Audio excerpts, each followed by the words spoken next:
نظمت في قرية المحاط مسقط رأس الفقيد قاسم يحيى عبدو جلب بمديرية ريف إب تصفيات بطولة كرة القدم، والتي شارك فيها 16 فريقا من مختلف القرى والعزل المجاورة للمديرية.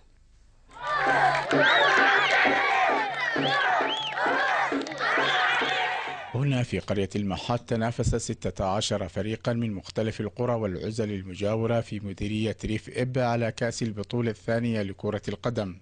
الفرق المشاركة قسمت إلى 4 مجموعات، يصعد الأول والثاني من كل مجموعة إلى دور الثمانية، ومنها 4 إلى النصف النهائي. المباراة النهائية حصلت بين فريقي المحاط والمجمعة، والتي انتهت بفوز فريق المحاط بهدفين مقابل هدف واحد.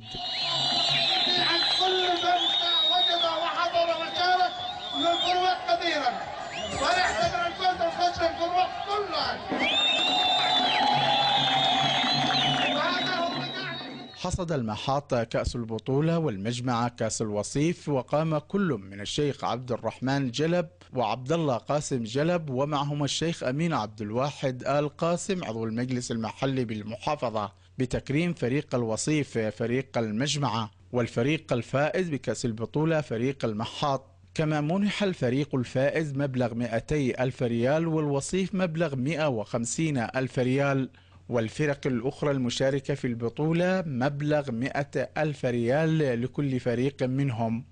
كما تم منح جائزة أفضل لاعب وجائزة هداف البطولة وجائزة أفضل حارس.